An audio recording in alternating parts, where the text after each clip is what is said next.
Nationalism, or the fight for nationhood, was the ideal which dominated most of Europe in the 19th century. Nationalism was the ideal which inspired related groups of people living under different governments to unite in a single state, as they did in Italy.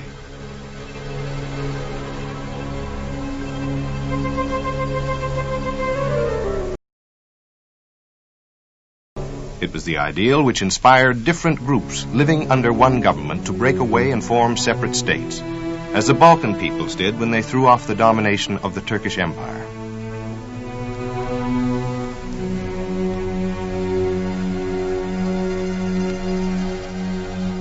By fighting for national identity, these peoples were struggling to give a political and economic reality to the bonds which they felt already united them. Bonds of geography, race, language, and culture. In the course of their struggle, these peoples often became deeply dedicated to the idea of their nation. The passions aroused by nationalist feeling sometimes encouraged conflicts between the nations of Europe. The 20th century has seen the spread of nationalist ideas to Europe's colonies and former colonies in Asia and Africa.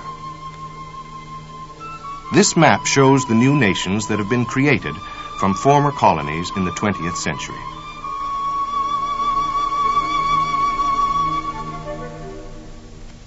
It shows how nationalism has altered the political shape of the modern world. Why have nationalist ideas been such a powerful force in the 20th century? What effect are they likely to have on the future?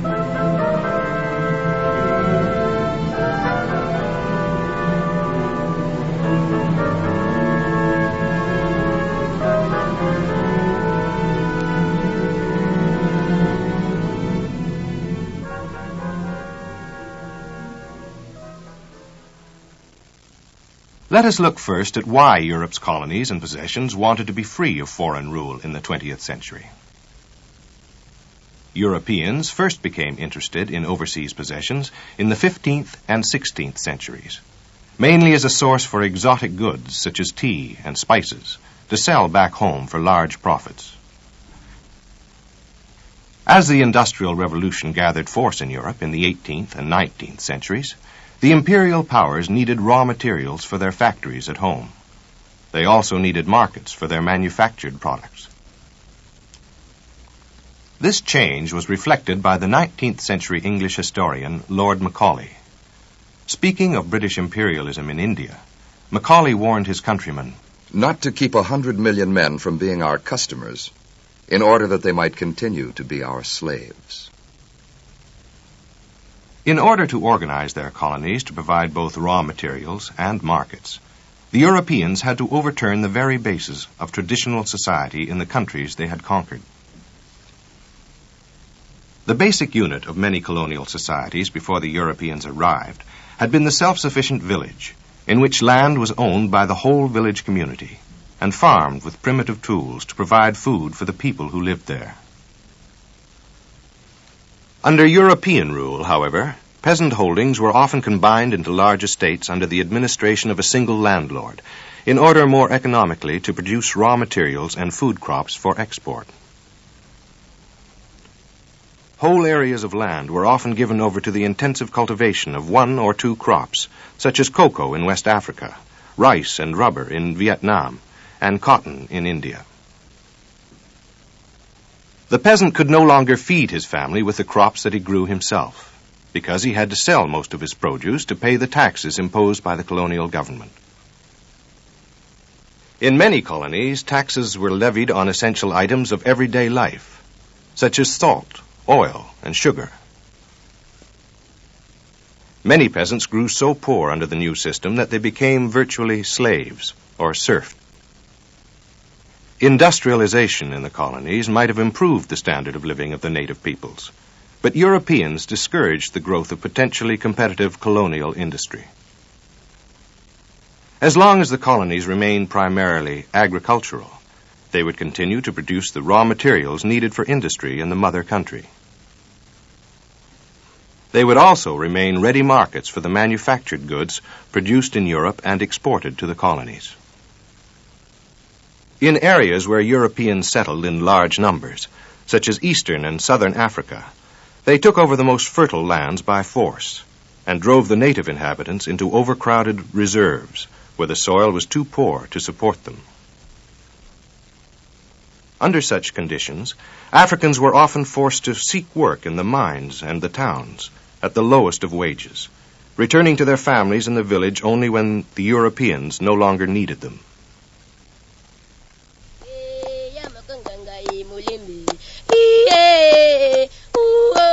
Why, we Africans, our lands are being sold? Why are we driven from our original land since our forefathers? And we have placed on hills, and the rich people take our lands. Why the graves of our forefathers are dug out. Africa. Tell me, Africa, is this you? This back that bends and is crushed under the burden of humiliation. This trembling back with red lacerations, which says yes to the whip on the midday roads.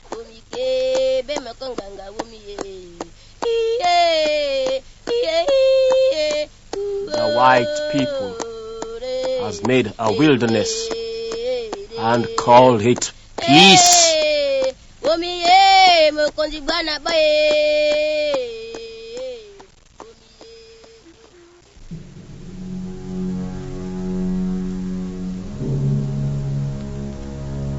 Discontent in the colonies was heightened during the two world wars.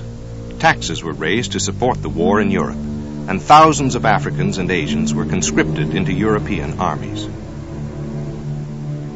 During their service in Europe and the Middle East, however, these colonial soldiers had the chance to compare their own bondage at home with the relative prosperity and political freedom of the more advanced nations. One French administrator commented ruefully after World War I, "The grave of the old Africa was dug in the trenches of France and Flanders." After both wars, demobilized soldiers returned home to the old poverty, unemployment, and discrimination. In West Africa in 1948, one of the first anti-British riots was triggered by war veterans demanding work. The colonial peoples of Africa and Asia had obvious reasons to demand freedom from their European rulers. And in societies where the source of oppression was a foreign power, it was perhaps natural that the struggle for freedom should become a fight for national identity. The imperial powers had often divided their colonies into nations for their own convenience. In many colonies, European administration and communications gave a kind of unity to areas previously split into small, isolated communities. With the spread of European education, many colonial peoples began to learn about the ideals of nationalism, which had dominated Europe in the 19th century. In India, this subject proved so inflammatory that its teaching was banned by the British authorities. Unintentionally, European politicians themselves encouraged these ideals. The Versailles Peace Conference of 1919 and the Atlantic Charter of 1941 both proclaimed that every nation had the right to choose its own government, although the imperialist nations did not apply these high principles to their own colonies. In Africa, nationalism was also inspired by the ideas of Negro leaders in the United States, who looked toward African freedom as a key to their own emancipation.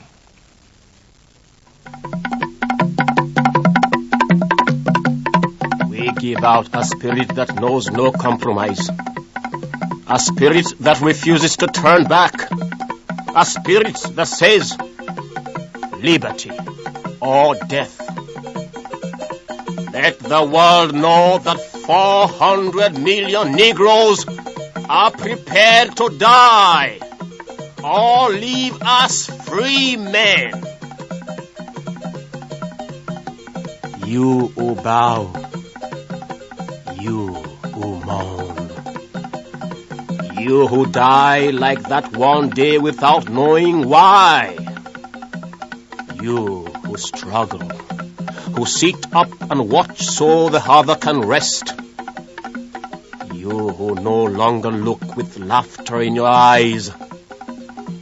You, my brother, with the face of fear and anguish. Rise up and shout, "No!" This was the explosive mood in many colonies as the 20th century advanced, and it led to a growing number of struggles for national independence.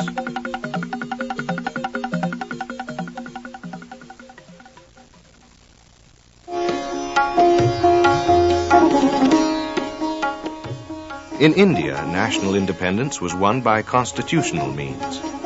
The first nationalists in India were members of the prosperous middle class, British-trained lawyers, doctors, journalists, and teachers who were inspired by reading about European systems of parliamentary democracy.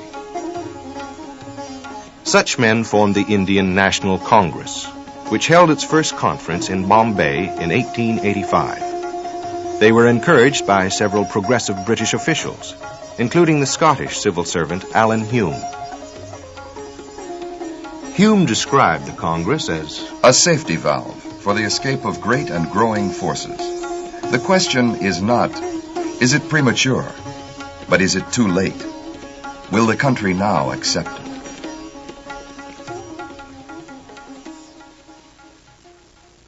Hume was expressing the view of many British officials, who saw that a constitutional, moderate body like the Congress might restrain the threat of outright revolution in India, and in this way prolong British rule.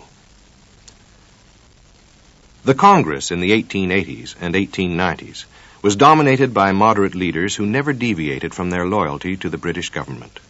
For many years, the annual session of the Congress ended with a call for 3 cheers for the Queen and Empress.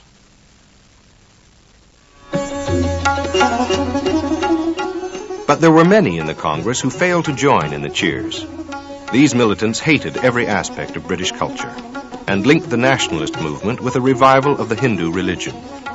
They encouraged the study of Indian history and culture, and they resurrected the cult of Shivaji, a Hindu hero who once saved his people by driving out Islamic invaders. Events soon brought the more militant elements in the Congress to the fore. In 1903, the British Viceroy, Lord Curzon, stirred nationalist feelings by attempting to partition the province of Bengal in northeast India to form 2 separate states, one Islamic and one Hindu. The partition was seen by many Bengalis as an attempt to weaken the militancy of the province, and it was resisted by the Islamic and Hindu populations alike. Unrest spread rapidly throughout India, arousing nationalist passions as never before. The Indian National Congress organized a nationwide campaign to boycott British goods in favor of Indian products, the Swadeshi campaign, which even the British admitted was a blow to British industry. The partition issue continued to inflame nationwide unrest until 1911, when King George V announced during a royal tour of India that the government had reversed its decision to divide Bengal. Then, in 1919, British troops attempted to disperse a public meeting which had gathered at the town of Amritsar to protest against the arrest of nationalist leaders. This picture shows the results of their actions. When the protesters refused to disperse, soldiers fired into the dense crowd. Nearly 400 people were killed and over 1,000 injured. Such events increased mass support for the Indian National Congress, which gradually stepped up its demands. The Congress now called for self-rule for India within the British Empire. Finally, it began to demand complete independence.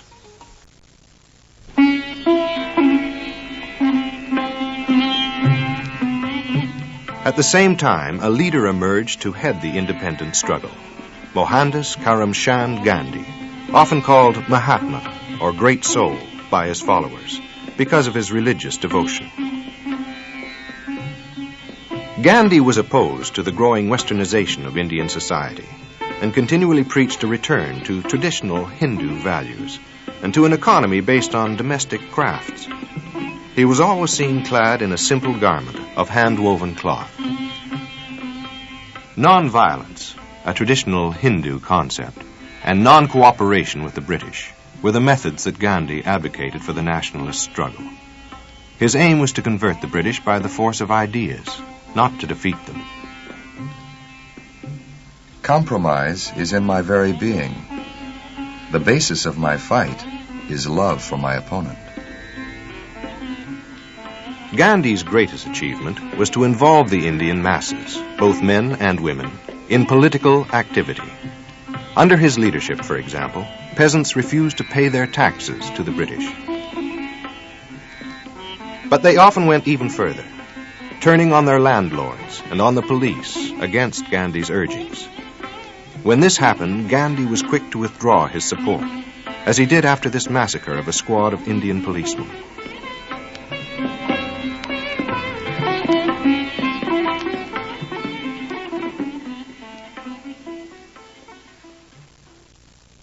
British reaction to the demands of the Indian nationalists was a combination of repression and concession. Every few years, more elected Indians were included in the government, but the proportion of the Indian people eligible to vote for them remained very small. Not until 1935 was self-government granted, and even then, the British Parliament remained in ultimate control. During World War II, the British held out promises of independence to the Indians to secure their help against the Japanese. This Japanese propaganda cartoon urged Indians to turn on the British and drive them out. The Indian people were tired of waiting for their long-promised freedom, and in 1942, a Congress resolution, backed by Gandhi and by India's future Prime Minister, Jawaharlal Nehru, demanded that Britain quit India immediately. Jai Hind, long live India, was the cry in mass demonstrations all over the country. The British responded by sending aircraft to machine gun crowds in the streets below. The British Viceroy, Lord Mountbatten, described India at this time as a ship on fire in mid-ocean with ammunition in the hold. Finally, in 1945, the British agreed to the idea of Indian independence and set up an interim government.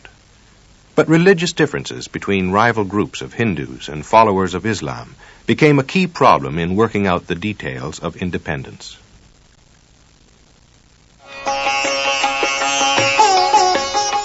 The Islamic community, a minority in the predominantly Hindu nation, lived mainly in the northwest and northeast of India.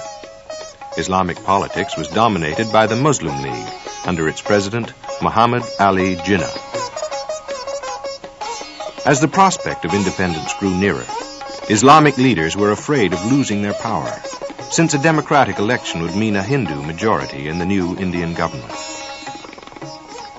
Jinnah demanded that the British create a separate state for the followers of Islam, consisting of the regions where they were in the majority, a nation called Pakistan, or Land of the Pure. Throughout their long domination of India, the British had frequently made use of religious rivalry to prolong their rule. Now there was a danger that religious ferment might overthrow the status quo in India, and so it was decided that India should be partitioned on independence. This partition, the vivisection of India, as Nehru called it, was accomplished in less than 5 weeks.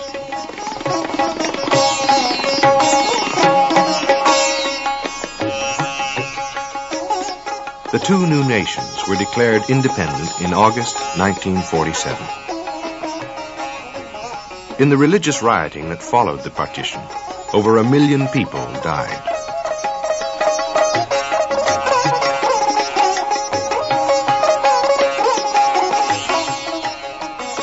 In Part 2, we will follow India and Pakistan beyond independence and see some further effects of nationalism. We will also look at an example of armed struggle in a colonial territory, in Vietnam.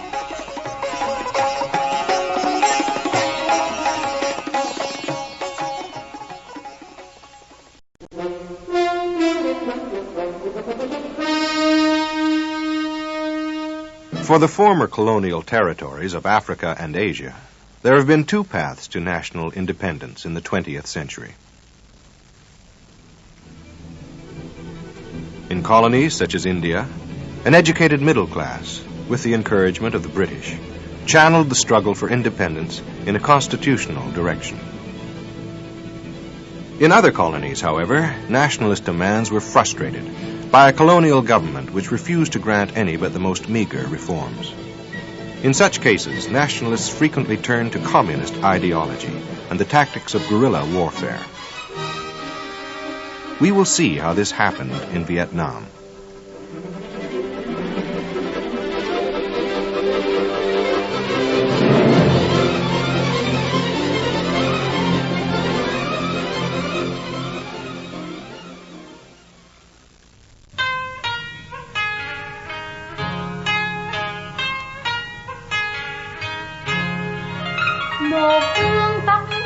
Vietnam was a unified nation for more than 2,000 years of its history.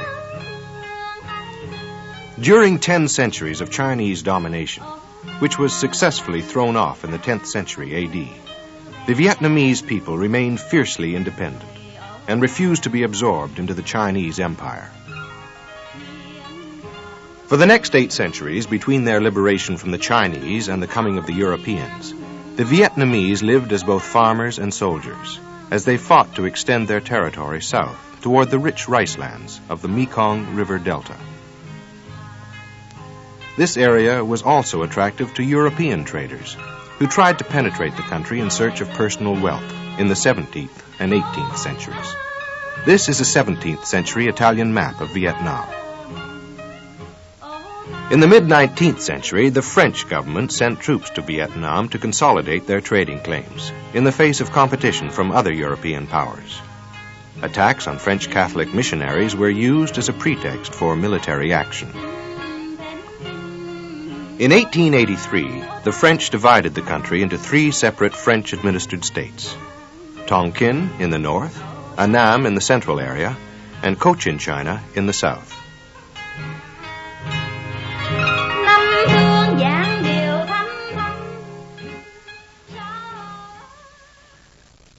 Under French rule, the Vietnamese were subjected to a regime which gave them fewer rights than the people of most other European colonies. The educated middle class, which was very small, was never invited to participate in the government of the colony. Students often took the lead in resistance movements against the French. Hundreds of students were executed every time an uprising took place. Under these repressive conditions, a large number of Vietnamese nationalists turned to the revolutionary policies of communism. In 1925, the Communist Party of Indochina was founded, with a young Vietnamese called Ho Chi Minh as its leader. The party attracted support from many Vietnamese nationalists, who had seen the futility of agitating for constitutional reforms from the French.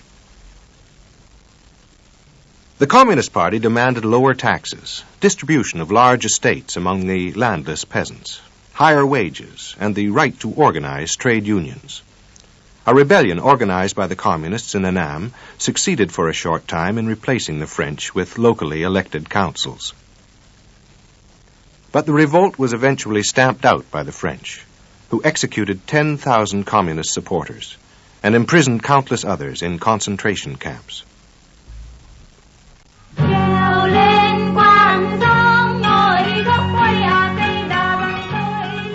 Popular support for the Communists persisted, however.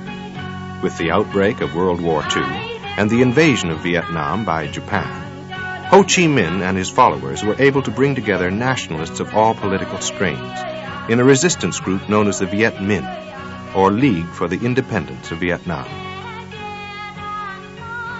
The Viet Minh, under Communist leadership, organized small groups of guerrilla fighters in the mountains of northern Vietnam, with the aim of driving out both the Japanese and the French. Soon the Viet Minh guerrillas controlled most of northern Tonkin. In Hanoi, the capital of Tonkin, a citizens' committee took over the government. In August 1945, Ho Chi Minh proclaimed the birth of the independent Democratic Republic of Vietnam.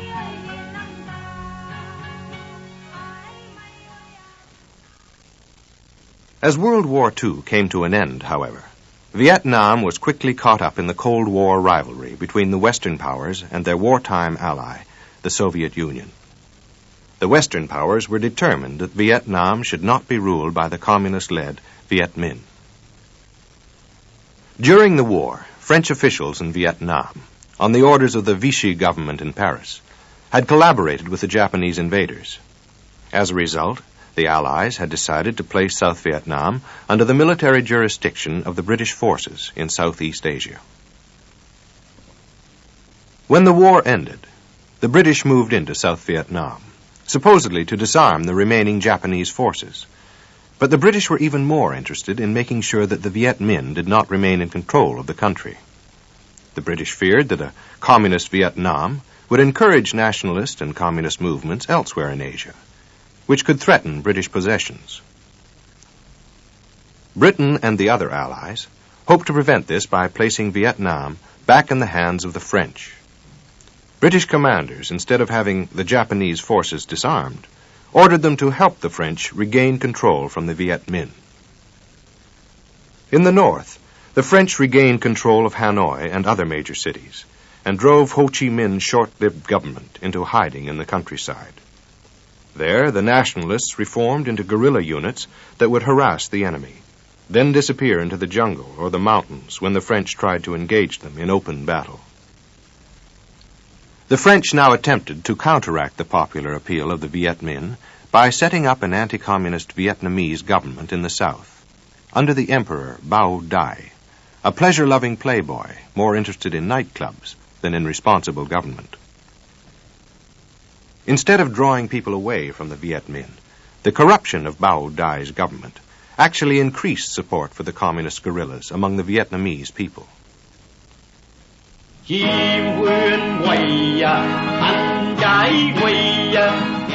In May 1954, communist troops achieved a resounding victory over French forces at Dien Bien Phu, a strategic fort on the border between Vietnam and Laos. The loss of this battle was a tremendous blow to the French and was instrumental in persuading them to come to terms with the Viet Minh at the Geneva Conference, which opened the day after the rout at Dien Bien Phu.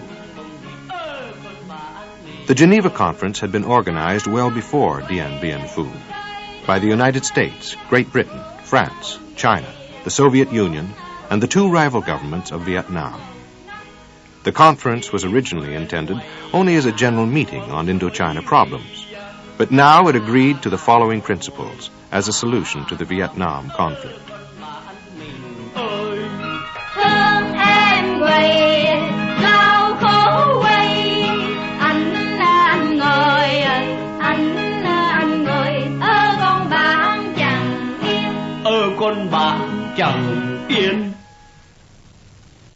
Under the terms of the Geneva Agreement, Ho Chi Minh's government returned to Hanoi after an absence of 8 years.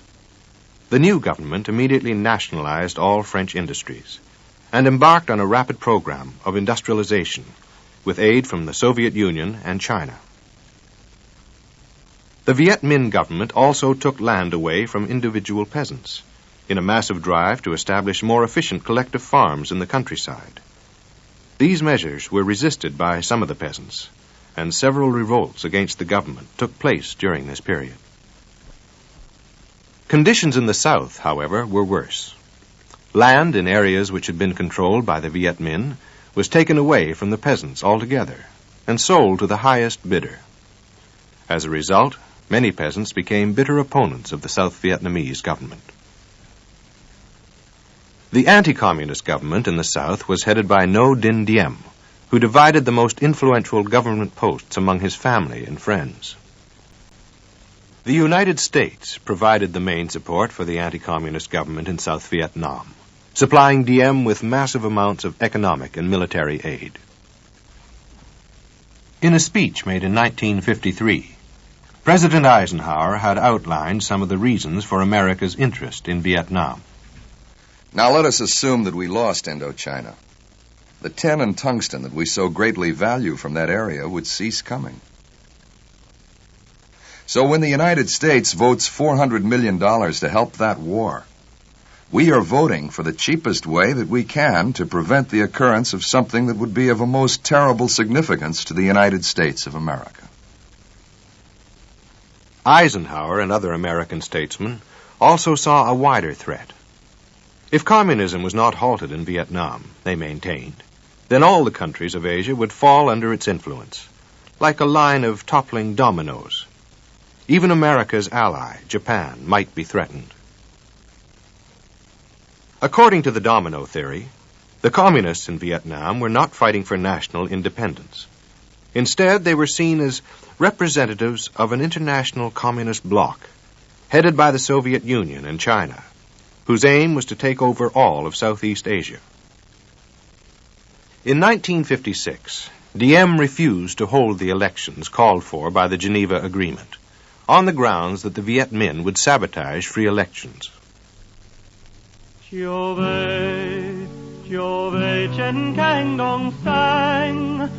Instead of becoming a unified nation, as promised by the 1954 Geneva Conference, Vietnam remained divided.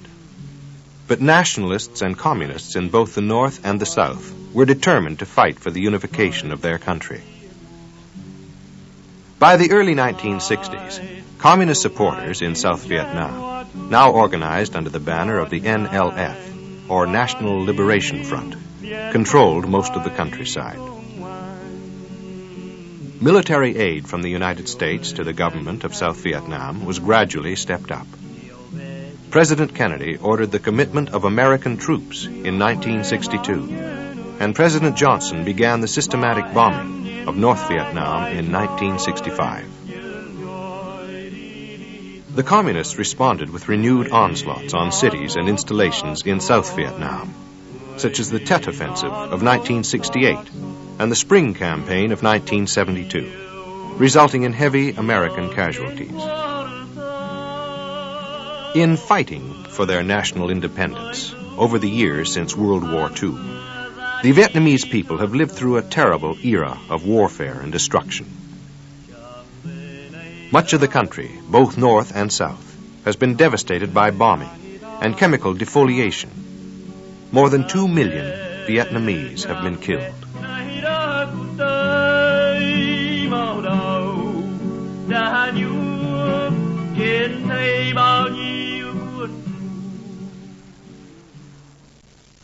Nationalism in the 20th century has been a major force in the struggle of colonial peoples to throw off imperial rule.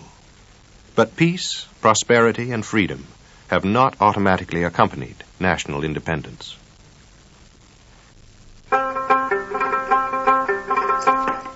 In India, the achievement of independence in 1947 was marred by bitterness, aroused by the partition of the country into a Hindu India and an Islamic Pakistan.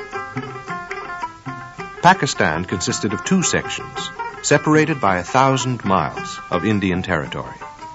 The populations of the East and West sections were racially distinct, with nothing in common except Islam, their religion.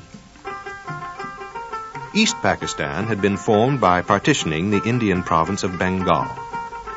With the jute fields of East Pakistan now cut off from the jute mills of Indian Bengal, this densely populated area lost its main market and descended rapidly into acute poverty. In November 1970, East Pakistan was hit by disastrous floods in which 1 million people lost their lives. Very little was done by the government in West Pakistan to relieve the suffering. This neglect increased unrest in East Pakistan, culminating in the electoral victory of the Awami League Party, which stood for an independent East Pakistan, or Bangladesh. The independence movement was crushed by Pakistan's President Yahya Khan, whose West Pakistan troops used tanks and bombs against the bamboo spears and worn-out rifles of the Bangladesh army. Bangladesh was saved by the intervention of the Indian army, which succeeded in driving West Pakistan troops out of the province. In the autumn of 1971, an independent Bangladesh was proclaimed.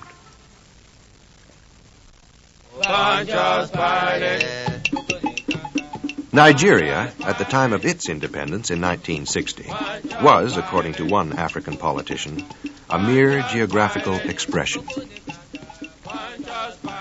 The national boundaries imposed by British administrators in the late 19th century bore no relation to established tribal territories. The nation of Nigeria included the Hausa peoples of the north, the Yorubas of the west, and the Igbos of the eastern region. British administration had been the only unifying factor for these tribes. After independence, the three regions were grouped together loosely under a federal government and competed fiercely with each other for the largest share of the national revenue and for trade. In January 1966, a group of Igbo army officers from the country's eastern region seized power and set up a military regime under General Ojukwu. The northern and western regions combined forces to re-establish a new federal government under General Gowon. The Igbo generals responded by declaring an independent state called Biafra in the eastern region. Biafra was immediately invaded by Gowon's troops. 2 years of war followed, during which even more lives were lost through famine than in battle.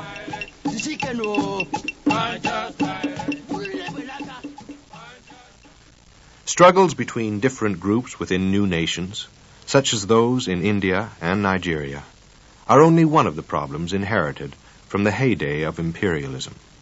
In many new nations, substantial economic control remains in the hands of foreigners. Although European and American-owned industries provide jobs for Africans and Asians, these companies send their profits back home. The new nations do not accumulate the capital needed to expand their own industry. New industry can be built with foreign aid, but at a high cost. In 1965, for instance, African nations involved with foreign aid were paying back more in interest payments than they were receiving in new loans. Former colonies with so few industries of their own remain dependent on the advanced nations for many manufactured goods. While the world price of manufactured goods, produced primarily by advanced nations, continues to rise, the world price of many raw materials, the primary export of underdeveloped nations, continues to fall.